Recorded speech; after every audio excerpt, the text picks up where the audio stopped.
Sir. ഇവനാണ് മുഖ്യപ്രതി, വെട്ടൂർ ശിവൻ. ഇതൊരു രാഷ്ട്രീയ കൊലപാതകമായി വളച്ചൊടിച്ചതിന് പിന്നിൽ ആരാണെന്ന് ഇവന് അറിയാം. പക്ഷെ നീ കാരണം എന്റെ പെങ്ങള് പോലീസ് സ്റ്റേഷനായി പോയി. സാറിവിടെ നിൽക്കണോ, അല്ലെങ്കിൽ ഞാൻ നിന്നെ കൊണ്ട് പറയിപ്പിച്ചനെ. ഞാൻ നിൽക്കുന്നത് താൻ കാര്യാക്കണ്ട. കൊടുക്കടോ. തന്റെ പെങ്ങളെ കെട്ടായിരുന്നവനല്ലേ ഇവൻ കൊന്നത്. അപ്പൊ പിന്നെ ഞാൻ ഇടിക്കുന്നതിനേക്കാളും പവർ തന്റെ കഴിക്കാം. നോക്കി നിൽക്കാതെ കൊടുക്കണോ.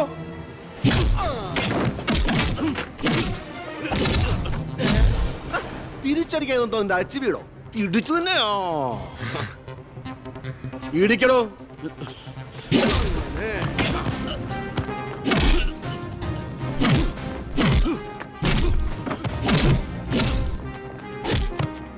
എന്താണോ നോക്കി നിൽക്കുന്നേ?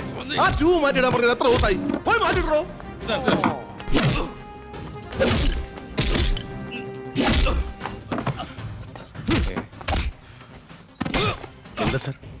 ഒന്നുമില്ലടോ. പോലീസ് സ്റ്റേഷനിൽ കൊണ്ടുവന്ന് പ്രതി ഓടി രക്ഷപ്പെടാൻ ശ്രമിച്ചു.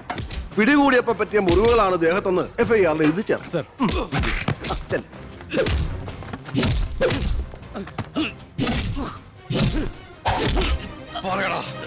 ആര് പറഞ്ഞിട്ടാണ് നീ ചെയ്തത്?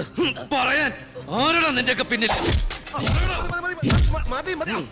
ഒരു ചാൻസ് കിട്ടിയെന്ന് ഓവറാക്കരുത്. അവൻ ചത്തുപോവും. പിന്നെ ലോകം മർദ്ദനം, CAക്ക് സസ്പെൻഷൻ. വെറുതെ എന്തിനാ എന്റെ കഞ്ഞിയില്? തൽക്കാലം ഇവനൊന്ന് റെസ്റ്റ് എടുക്കട്ടെ. എനിക്ക് അവന്റെ മേലെ കുറച്ച് പണിയുണ്ട്. എന്നിട്ട് ഞാൻ അവനെ കൂടെ സത്യം പറയിപ്പിച്ചോളാം. താൻ ചെല്ലേ.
നീ എന്താ കോടതി പോണെന്നോ സാക്ഷി പറയുന്നൊക്കെ കേട്ടല്ലോ? ശരിയാണോടി? നീ കണ്ടതല്ലേ കൺമുമ്പിൽ വെച്ചൊരു പാവത്തിനെ കൊത്തി നുറുക്കിയത്? നിനക്ക് ജീവിക്കണമെന്ന് ആഗ്രഹമില്ലേ? നിന്നെ പോലെ ഉള്ളവരാടി ഞങ്ങളെയൊക്കെ വീണ്ടും വീണ്ടും വഴിതെറ്റിക്കുന്ന. പേടിച്ചു പോയോ?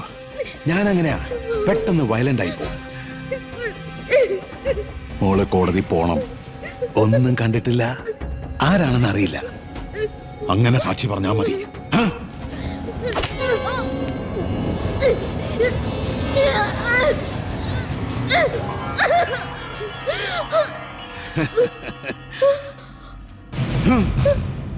ഇനി ഇതിന്റെ പേരിൽ നമ്മൾ തമ്മിൽ കാണേണ്ടി വരരുത്.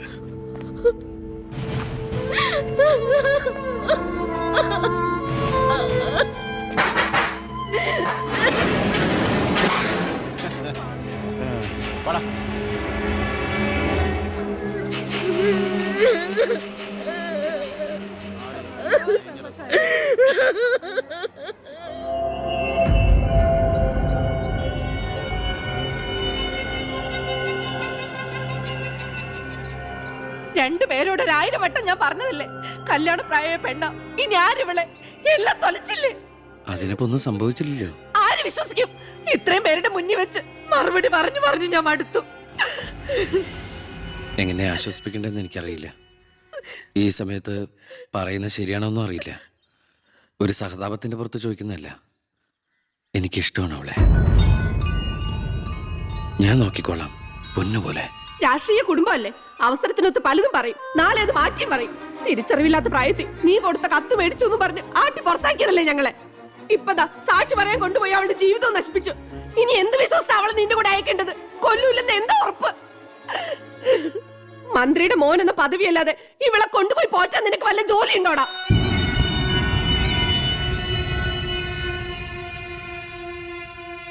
ഇനി മേലാൽ ഇമാതിരി വർത്താനം പറഞ്ഞ് ഈ വീടിന്റെ പരിസരത്തെങ്ങാനും വന്ന ദേവകിയുടെ ശരിക്കുള്ള സ്വഭാവം നീ അറിയും.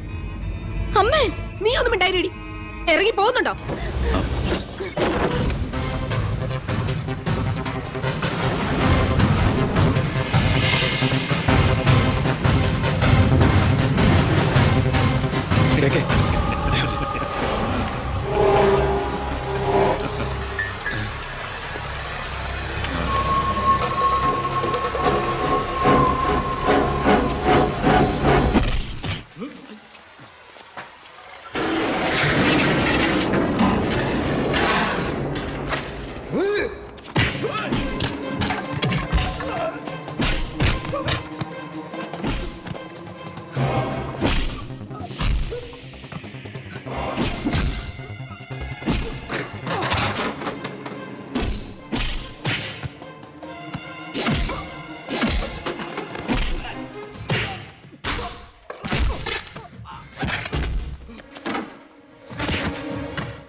നിന്നെ ഒഴിവാക്കി നിന്റെ പെങ്ങളെ എങ്ങനെ കെട്ടിക്കാൻ പറ്റുമെന്ന് ആലോചിച്ച് നിന്റെ അച്ഛനും അളിയന്മാരും കൂടി തലമുണ്ടാക്കുമ്പോഴാ ദൈവം ഇങ്ങനൊരു അവസരം എന്നെ മുന്നിൽ എത്തിച്ചെന്നത്. ആദ്യം നിന്നെ സപ്പോർട്ട് ചെയ്യുന്ന CI വിജയനെയും ഗ്രൂപ്പിനെയും ഒരു അന്വേഷണത്തിന്റെ ചുമതല കൊടുത്ത് ഞാൻ സേലത്തേക്ക് അയച്ചു. ഇനി ഇവിടെ വെച്ച് നിനക്ക് രണ്ട് തന്നാലും കൊന്നാലും ചോദിക്കാൻ ആരുമില്ല. പക്ഷെ എന്ത് ചെയ്യാൻ പറ്റും? നീ എന്റെ അളിയനാകാൻ പോലെ. ഒരേ ഒരു അളിയൻ. ഒരു പ്രതിയെ പിടിച്ചാൽ 24 മണിക്കൂറിനകം കോടതിയിൽ ഹാജരാക്കണമെന്ന നിയമം. പക്ഷെ നിന്റെ കാര്യത്തിൽ ഞാൻ പറയുന്ന റൂൾസ്. എന്തായാലും എന്റെ കല്യാണം കഴിയുന്നവരെ അളിയനെ ഈ മുക്കയും ക്യാമ്പിൽ തന്നെ കിടന്നു എന്റെ ഈ കല്യാണക്കുറിയും വായിച്ചോണ്ട്. എന്നാ പിന്നെ കല്യാണത്തിന് ശേഷം തറവാട്ടി നമുക്ക് കാണാം. വരട്ടടാ അളിയ.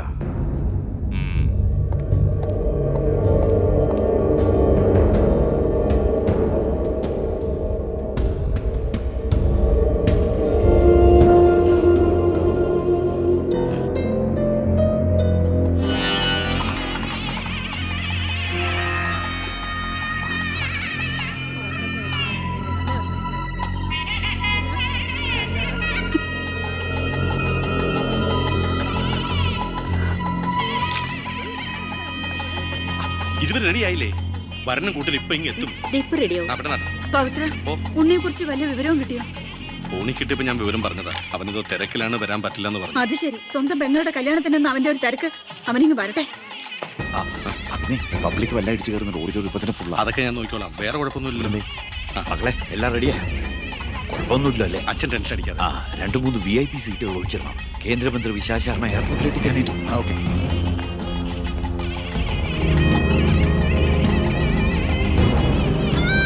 മോളെ,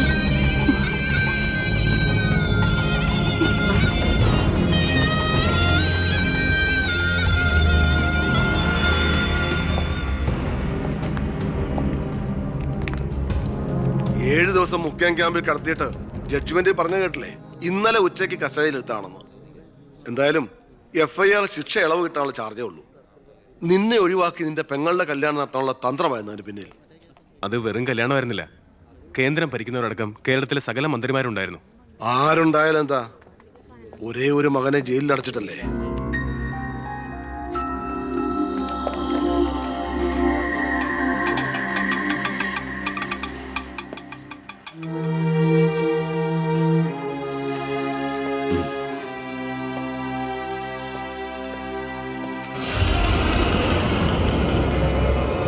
ആ ഇതാര്? അളിയോ?